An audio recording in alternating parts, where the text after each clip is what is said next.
versus movie. Movie versus movie. Movie versus movie. Movie versus movie.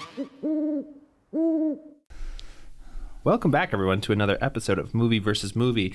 Today, we are celebrating the fact that we are back. We just did the Jennifer's Body versus Barbie episode, and now we have the people that were there with me, my co-host Patrick, the wonderful guest Alice. Woo. And we're just going to be talking about some of the things that we're listening to, the stuff we're watching, movies. Oscars were recent. How did everyone feel about the Oscars, how it all played out? Do you feel like it was correct in how it ended, or? Well, everyone predicted Oppenheimer for everything, which Yeah. I completely disagree with. Yeah. I think there were so many better movies than Oppenheimer that were nominated. Mm-hmm. But it was what everyone said was going to happen, so Yeah. I wasn't surprised. Yeah, I Oppenheimer wasn't my favorite, but it felt like the obvious choice. And I was fine with it. And I think too, like, I feel like overall how it shook out, I was pretty happy. I don't expect my favorite movie to win the Oscar. Yeah. And I do like that they kind of spread the love around a little bit. It wasn't like Oppenheimer totally like swept everything. I feel like true. Yeah. Well, how about the controversy around Greta Gerwig and not being nominated for Best Director? I feel like that was the big controversy this year when it came to like Oscars conversations. How do you two feel about that? That was ridiculous. Yeah, I think she definitely deserved to be nominated. But it's also like the Oscars are just silly. Yeah. Yeah. Like you read, one of the publications, media like Variety or someone every year will put out like anonymous Oscar ballots, and you read those and you're like, oh, these people are idiots that are voting on this. You're like, some of them don't even watch the movies. Are just like. But I still love to watch. I feel like it is basically just a marketing event, and it is also weird that we still have the sort of art house demands of the Oscar selections, you know, like very specific types of movies are nominated. They're always released around the same time so that they can be Oscar noms. It kind of feels though that the culture has moved on beyond valuing those movies, because if you look at like the rest of the year / what's making the most amount of money in the box offices, it's all like series like Fast and the Furious and stuff like that. Like people want that sort of like almost like serial format of storytelling. Yeah. I mean, hey, you and I, Alice, love Fast and the Furious. I can't deny it. Yeah, so like I'm there with people, but I'm also I wonder if it's just like the Oscars is the marketing event so that people can actually make the other movies, if you know what I mean. Bring back small movies. Yeah. Yeah. There's like a whole genre of movie that's just gone, which is like the budget of like $500,000 to $5 million. Like those movies are not made anymore. Like an indie movie is like $30 million now for a budget.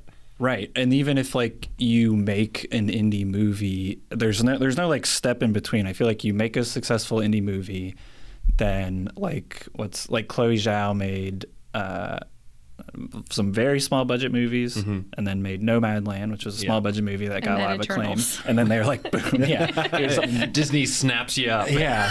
It's weird transition. Yeah. It's sad though. Because I'm like, I don't want to see, I mean, yeah. I want more movies like Nomadland. Yeah. Even with like Greta, you're like, okay, her next thing is making Narnia movies, and I'm like, Really? Give me another Lady Bird. Yeah, I want her small movies. Yeah, I feel like her like I want Frances Ha. Specifically with Greta Gerwig, I feel like she is, and this is a terrible like connection to make, so I apologize, but I feel like she is like a Woody Allen in that, like an auteur that makes really good standalone movies, and I'm a little worried that if she gets sucked into the sort of like the machine of making series, that we'll never see any of the like one-offs again, which are so great. Yeah.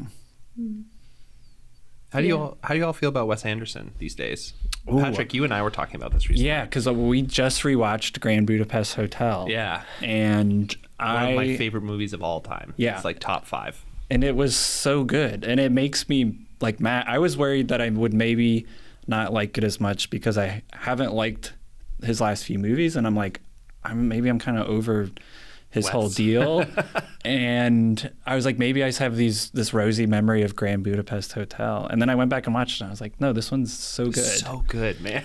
I watched his Roald Dahl short films. How are they? Not good. Really? Really boring. What is... Really boring. And I love Roald Dahl, and I really like Wes Anderson. So I thought, Fantastic Mr. Fox. Great. Such a great collab. Yes. And I've read that book, The Wonderful Stories of Henry Sugar, and it was just bad. That's upsetting, because I assume Asteroid City was written by him. I think he only does his own scripts. And so I'm like, he's just like too deep in his weeds. Thing. Yeah. Mm-hmm. And so I was like, well, maybe Roald Dahl, he's adapting something, the story exists. Because that's the part about Grand Budapest Hotel. I'm like, it's beautiful, it's incredible, it has all the like charm of a Wes Anderson movie, but then it's also like an incredible story. Yeah. And you're actually... It's an adventure, right? Yeah. Yeah. I feel like he's gone from... It's almost like he's going back to short films, because all of his like latest movies like French Dispatch and Asteroid City and all that kind of have these like micro scenes that aren't really related to each other, with like 100 different storylines going on. And that was the problem with Asteroid City, I found, was that it was too much like thing within a thing within a thing. And Which you is start so getting funny, lost. Which is weird, because like Grand Budapest is a thing within a thing within a thing, but it's perfect. It's But like, it's done it's just different. because it's like I feel like in Grand Budapest, it's a framing device that's introduced at the beginning to like introduce the audience to like, this is a story being told through a medium, and then you get the story, and then you kind of get interludes, but then it wraps it up at the end with it's also like a double framing device, because you have the person who's telling about when he went to the hotel and met Zero. Right. And then you have Zero telling the story. Right, yeah. So it's like the double framing device that's like in Asteroid City and everything. But I think it's used so well in Grand Budapest because the only time it's really used is sort of to get us into the world, and then to let us sit with the conclusion of the story with another person who also is sitting with that conclusion. And it's also different because it's all real. Yeah. So it's like somebody telling a story of something that happened to them, and then that person was within that real story telling the story of something that really happened to them. Whereas in Asteroid City, there's a play, and it's like, what? What's going on? And like halfway through the movie, they're like, the story of the play is not actually that interesting. So now it's about the fact that this is a play and these are actors. And we want you to know that these are actors. Yeah. I feel like too, which is weird, is that he's really great. Like if you look at all of his previous work, like Moonrise Kingdom is great for this. The comedy and like the sweetness of the story is told through someone who is incredibly cold. Like in the scene where Bill Murray is about to go chop down the tree because him and his wife are basically like realizing how bad their relationship is because their daughter ran away with the boy. And he just basically walks into the room and says, "I'm going to go cut down a tree." And she's like, "Okay." And he just like walks out. And it's very funny, very like a great moment. But I feel like that is Wes Anderson's like thing, is that he shows us really emotional moments, but takes all the emotion out of them so that we can like watch them without being, told by the characters how they're feeling. We get to put that in there, and so that's why people get really drawn into his stuff. But then lately all of his stuff has been so cold but without the internal stuff. Like the characters aren't going through anything, and so it's like, why do I care? And it's just not, it's kind of, I feel like I don't know if it's a Bill Murray thing, because like Bill Murray, like that's his thing. Well, it has become his thing with Wes Anderson, of like, usually he's a guy who's just like extremely depressed, and it's like, but kind of pulls off the deadpan thing when you can like see the sadness behind his eyes. And I feel like his earlier stuff too, but now it feels like when everyone in the movie is doing the Bill Murray, like you just get no emotion at all. I also think that there's an interesting thing where my favorite of his movies are the ones that are told by children in a way. Like in Grand Budapest, you're seeing this through Zero's eyes, who is a teenager, and so everything is like this great huge adventure. Same with Moonrise Kingdom, where the two main like protagonists are kids. And I think that goes to what you were talking about, like the sadness behind the eyes. All of his adults all have like this inner life that's like, oh fuck, I hate being an adult. And I feel like the newer ones don't really have that framing device either, because the in Asteroid City, is there like a child character that is the framing device? They're like children geniuses. But are they actors? There's that, and the three little girls, which is one of the best parts. Yes, It's the three little girls with the dead mother. Yeah, whose father is Jason Schwartzman. Yes, who is an actor playing a character in a play, in a movie. Yeah, so that it puts you at a distance for sure. Yeah.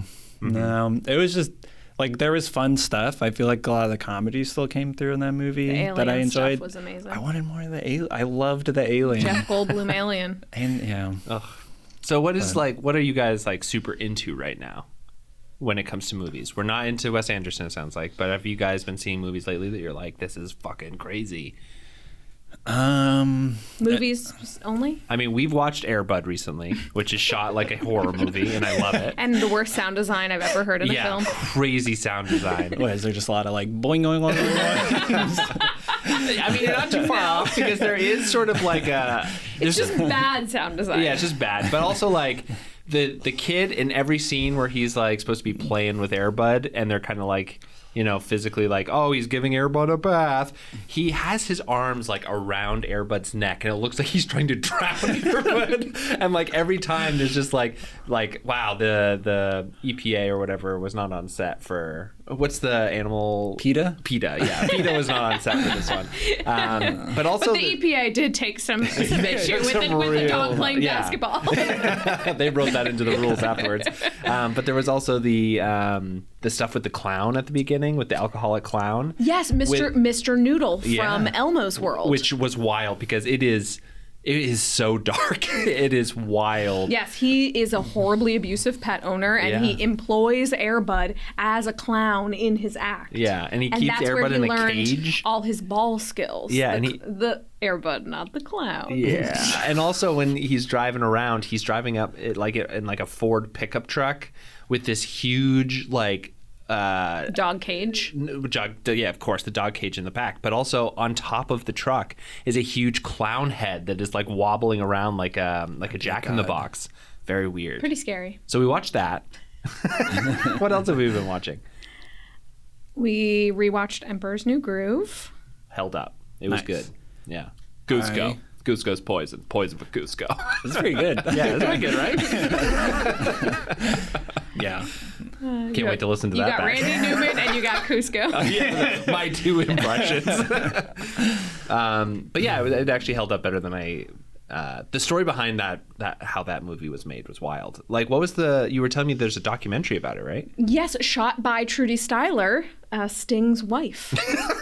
Because Sting did all the music for Emperor's New Groove. It was originally supposed to be a full-on Disney musical, a la Lion King, with music, with songs that carried the story throughout. Sting wrote the entire thing, and then most of it was completely scrapped. This was during the era of like Phil Collins doing Tarzan, and Sting was like, I gotta keep up with Phil. Correct. And apparently Sting was really annoyed through the whole process because they kept having to like change certain things in certain songs, and the process was really going quite badly because they were like over budget and no one was liking the story they were creating. So it was probably not going to be like a broad comedy then? Correct. It turned into a broad comedy. Yeah, and apparently Owen Wilson was supposed to be in it, and it was like... In the John Goodman character. Yeah, and... Yeah. It was like Prince. It was supposed to be Prince and the Pauper. So it's like they switched places. Yes. Okay. And so Owen Wilson would be David Spade's like poor double. You know what I mean? Yeah. Which that is so like that is a pairing that I would never have thought of, but now having put them side by side was, of course they should be. I would like to see a buddy comedy with the two of them. For sure. Like today? Yes. Really? Yes. I feel like David Spade has really sort of like lost his shelf life. I think it's you know what I mean? it's time for his renaissance. Is it? I mean, I'm fine with David Spade. I don't think there's anything, but I don't think there's anything like bad about him. But I thought you were going to say. No, I just feel. I thought you were going to say. I don't think there's anything left for us to see from Just him. Shoot Me took everything from him. I just feel like his time has come and gone. Yeah. Okay. Yeah. He's a commercial actor. I was And mostly that's okay. joking. Yeah. Without Chris Farley, he sort of lost a lot That's of the kind social of capital. That's kind of the thing. I mean, and well, maybe hint for a future episode, Joe Dirt. I feel like that was he carries that movie pretty well. But Yeah. But is it a good movie? we'll find out. Tune in next time. Yeah. At the end of the episode, maybe we'll tease the next few options, and you'll get to see which one we decide on in the end. But yeah. So what about TV shows? You're watching Fargo. Well, yeah, we finished the new season of Fargo. Did it? Because you were telling me that it kind of had a dip and then kind of came back. Is it still good? Or? Over the course of the show, yeah, the newest season, season 5, very good. Yeah.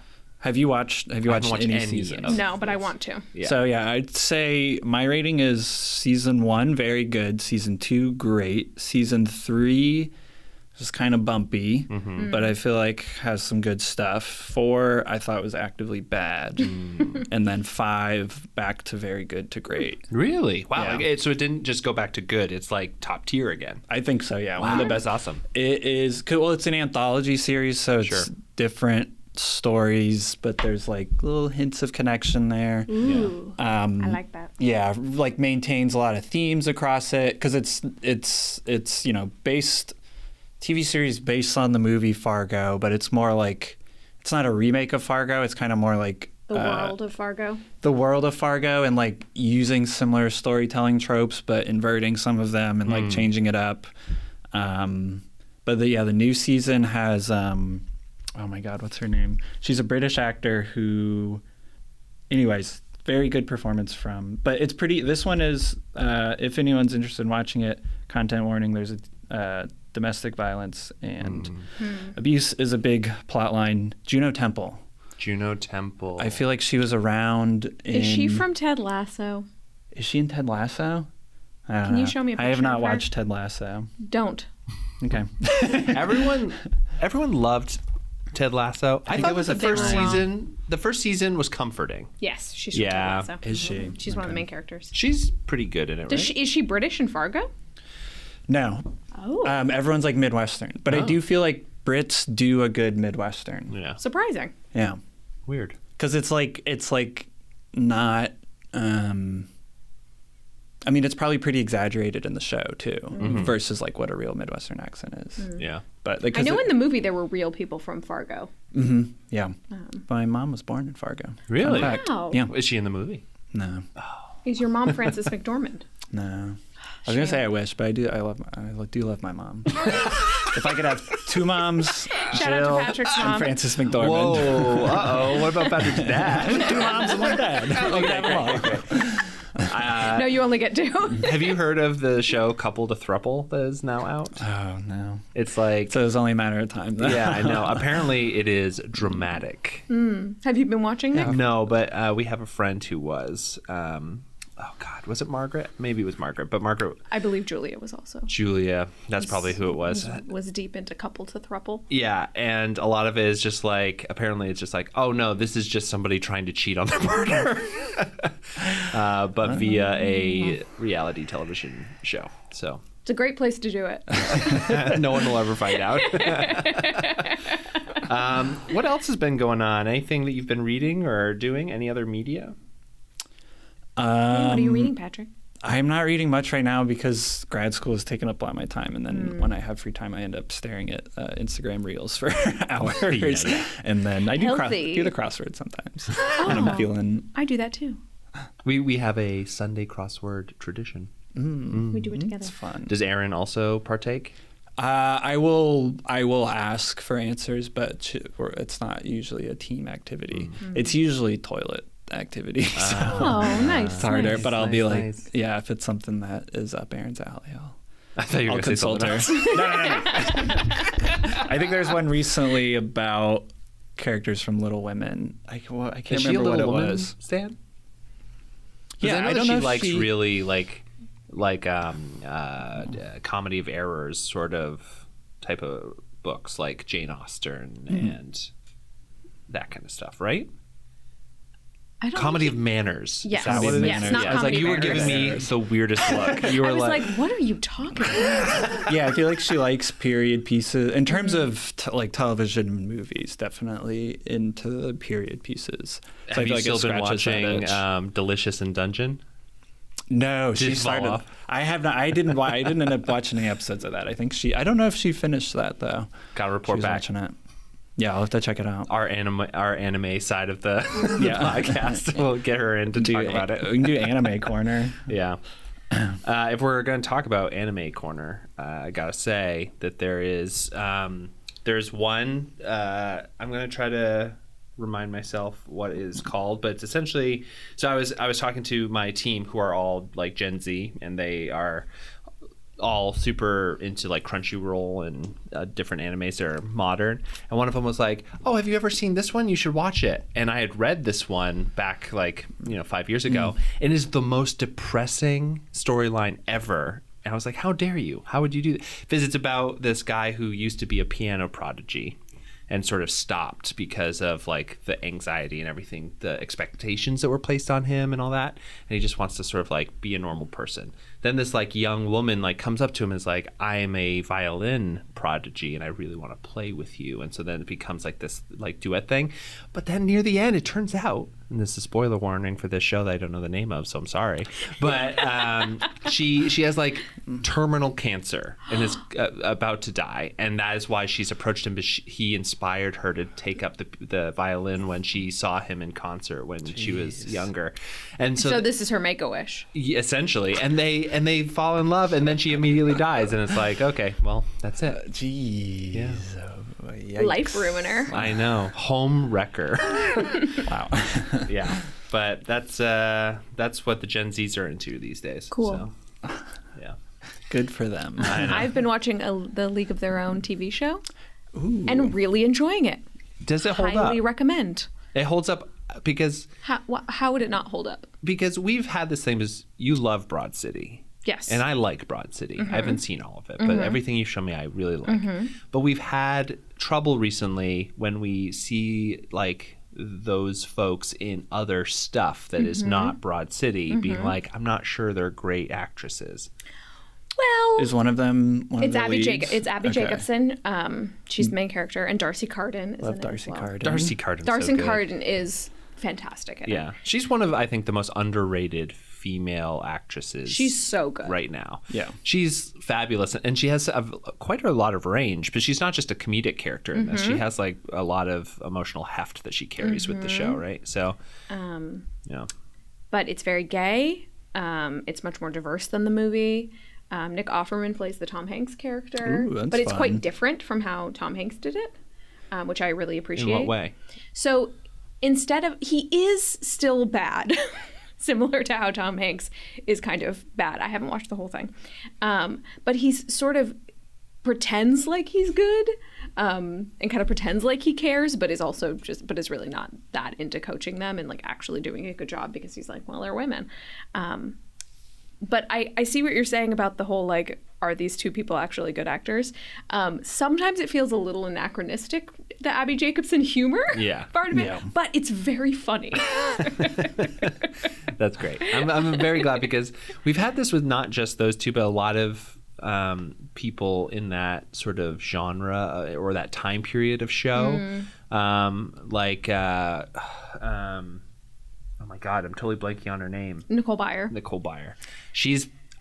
We want to like her so much. And Well, then- we want to like her acting. Yeah, and we then love her. she- We love her. We love her. She's so funny. She's Yeah. a great host. I love her on podcasts. Yeah. But whenever she's in stuff, like, did you see she was in The Good Place? She was in that She show was in we watched, Brooklyn Nine-Nine. Nine-Nine. Was she in the Good Place? She was the remember her being Good in- Place's like male person. So when they first went to remember The Good Place, she was like, "Oh, hello," and she was there, but she's kind of just like herself. Yeah. Yeah. Yeah, she just can't really hold a scene. But I would recommend this TV show. No one told me to watch it. Yeah, It seemed like something that would be up my alley, and I think it's really well made and well written. Yeah, I mean, the original League of Their Own is like such a great movie. I have never seen. Really? What? It is. I know. It's a You're blind- missing- bad blind spot. It's such a good movie. There's a scene that just lives rent free in my brain, which is Tom Hanks peeing for like 30 seconds in front of 20 women. It's very strange, but That sounds problematic. yeah, when I was a kid, I was like, this is hilarious. But I do like that in the new show. It's like Yeah, they're women who are playing baseball. Like, yeah, many of them are lesbians. Yeah. Well, Like, that's realistic. Is the movie like explicitly that they're No. gay or no? No, In no, fact- That's they're not at they're all? They're specifically not. Yeah, Oh, and- really? Like even Rosie I was O'Donnell. gonna say, isn't Rosie O'Donnell one of the main? Like Yeah. even actors? Rosie O'Donnell is like supposed to be straight. Okay. Yeah, in fact, in the movie, one of the big plot points is that the main character and Tom Hanks sort of start having a romantic like interest, Gina Davis. but she has a Husband. husband who's in the war and he's coming back home. Which is similar to the show, whereas Abby Jacobson is married, her husband is at war, but then her and Darcy Carden, so Nick Offerman is not romantic. not at all. Yeah, He's not important in that way. that's great. I'm Yeah. glad that you've been enjoying that. Yeah. All right, anything else before we wrap up our recommendation corner kind of area? I just read the novel Bunny. Highly recommend. You really like that, and It you was also read it in like 2 days. Bunny. Yeah. a week, but very weird and very good. I'll have to check it out. There are a lot of people on Goodreads that are like, what the fuck did I just read? But that's what I want in a book. Yeah. You love just weird sometimes. Yes. Same in Wait. movies. The blurb, Yes. the blurb that comes up is The Secret History meets Jennifer's Body for the bunny. And that's funny that that you say that, because during my silent book club, I was talking about Jennifer's Body in connection with this book, and I was saying that like it's actually, I much prefer a book if it's going to be gory or scary or yeah. weird. Well, maybe not weird, but gory and scary than a movie, because like I just find it so much easier to take in if I'm just reading it. Like it just doesn't affect me in the same way. Yeah. But seeing the blood, You. Yeah. What do you think is the biggest like connection thematically? Is it just like the themes of sort of like women, bloodiness. woman, blood? women What else friendships. do you want? Okay. How intense and sometimes crazy making, and you can like love somebody and hate somebody at the same time, and be obsessed with somebody but also want to kill them, but also want to fuck them. And like, Okay. Yeah. Yeah. Yeah. Cool. All right, everyone. Well, this was just a little peek into what we are watching, reading, and seeing in the movie theaters. So next episode, we have a couple things on the docket that we're gonna decide between. One of them, as Patrick was mentioning, involves Joe Dirt. Patrick, do you remember the pairing that we had there? Yes, it was Joe Dirt, which maybe what am I trying to say? Does it hold up? Is it better than? Is it a movie that's aged well? Has it aged like a fine mullet? And then a movie that I know for a fact has aged perfectly, Hot Rod, which is one of my favorite movies of all time. And they both. I've never seen Hot Rod. Does it have sort of like a class commentary in there as well, or is it pure just like silliness?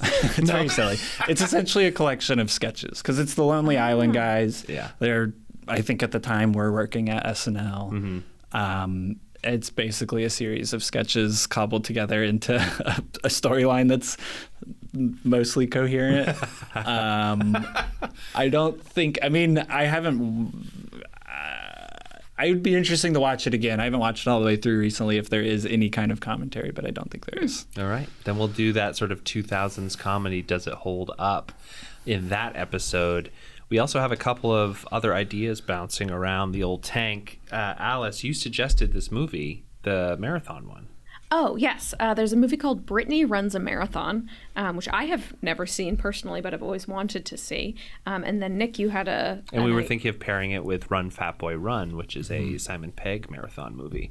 And because we were looking at it and we watched both trailers, and it was sort of like, okay, so the Simon Pegg one is like, oh, like Simon Pegg is fat and also like has to run this marathon He's to get not. and has to like get his daughter or his wife back or whatever, and it's like his worth is intrinsically tied into this activity, which is kind of similar but I would say different than what the vibe we got from the other movie, which is just like her life is kind of a mess and her dedicating herself to something seems to be what that movie is trying to go for. And I'm interested to see what they both say about bodies, about fitness, about self-worth, and whether they're good messages. Because I feel like Run Fat Boy Run is not going to maybe be the best. Yeah, maybe not. 2007. And then we also have in the docket Eternal Sunshine versus Garden State, where we really want to examine